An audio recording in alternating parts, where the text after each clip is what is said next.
बिस्मिल्लाहिर्रहमानिर्रहीम अस्सलाम वालेकुम। आज मैं आपसे शेयर करने लगी हूँ भिंडी मसाला बनाने की एक ऐसी रेसिपी जिसके बनाने का तरीका हमने चेंज कर दिया है। इससे भिंडी का कलर भी ख़राब नहीं होगा और भिंडी का मसाला बहुत ही ज़बरदस्त तैयार होगा। इसकी तैयारी के लिए हमने कढ़ाई लिया है और उसमें हम डाल देंगे एक बड़ा चम्मच भर के कुकिंग ऑयल और इसी के साथ ही प्याज का इस्तेमाल करेंगे। एक बड़े साइज़ की हमने प्याज लिया है और प्याज को हमने मोटा मोटा काट लिया है। अब हम ढक्कन लगाएंगे, प्याज को सॉफ्ट होने तक और हल्का ब्राउन होने तक फ्राई करेंगे। अब प्याज का जो कलर है वो डार्क ब्राउन नहीं रखना, हल्का ब्राउन ही रखना है। इसी के साथ ही हम भिंडी का एक ज़बरदस्त सा मसाला तैयार कर लेते हैं। आधा किलो हमने भिंडी ली है, तो इसके लिए दो दरमियाने साइज़ के टमाटर काफ़ी है। साथ में चंद हरी मिर्चें हैं और कुछ पीस जो है वो अदरक के हैं। अब इसमें हम कुछ खुश्क मसालों का इस्तेमाल करेंगे। इस रेसिपी में खुश्क मसालों का ज़्यादा इस्तेमाल नहीं करना, कम इस्तेमाल करना है। ज़रूरत के हिसाब से हमने नमक लिया है, आधा चम्मच सूखा धनिया पिसा हुआ, आधा चम्मच हल्दी और आधा चम्मच लाल मिर्चों का पाउडर। इसी के साथ ही हम आधा चम्मच जो है लहसुन पाउडर लेंगे और बहुत ही कम मिकदार में कनौर क्यूब्स लेंगे। अब इसी मसाले में हम थोड़ा सा पानी शामिल करेंगे और ढक्कन लगाएंगे और एक अच्छा सा पेस्ट तैयार कर लेंगे।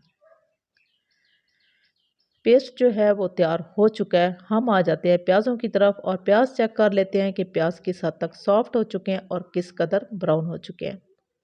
आप देख सकते हो कि प्याज़ों का जो कलर है वो इंतहाई खूबसूरती के साथ हल्का ब्राउन हो चुका है और प्याज जो है वो सॉफ्ट भी हो चुके हैं। अब इन्हीं प्याज़ों में हम वो पेस्ट शामिल कर देंगे जो कि खुश्क मसाले और टमाटर डाल के हमने पेस्ट बना लिया है। वो पेस्ट शामिल करेंगे और मिक्स कर देंगे इसी मसाले को प्याज़ों में।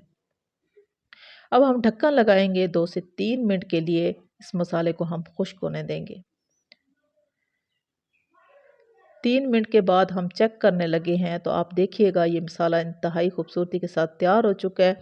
जो प्याज हैं वो सॉफ्ट हो चुके हैं लेकिन अपनी जगह पे मौजूद हैं।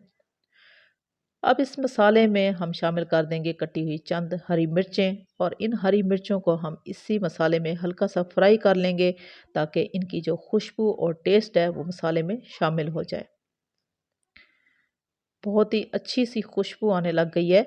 तो अब हम इसमें शामिल कर देंगे भिंडी। आधा किलो हमने भिंडी लिया है। भिंडी को हमने बहुत ही अच्छी तरह से धोने के बाद भिंडी को हमने खुश्क कर लिया।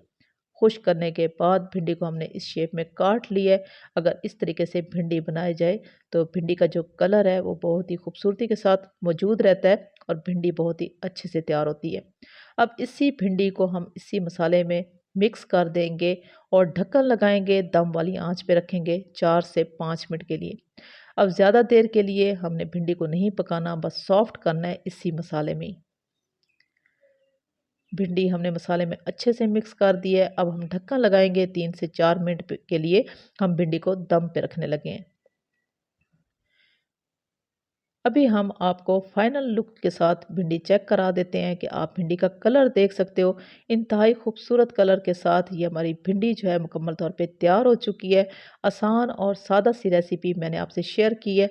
अगर आपको अच्छी लगी हो तो मेरी आपसे सिर्फ इतनी सी रिक्वेस्ट है कि आप मेरे चैनल को सब्सक्राइब कर दें, मेरी वीडियो को लाइक और शेयर ज़रूर कर दें।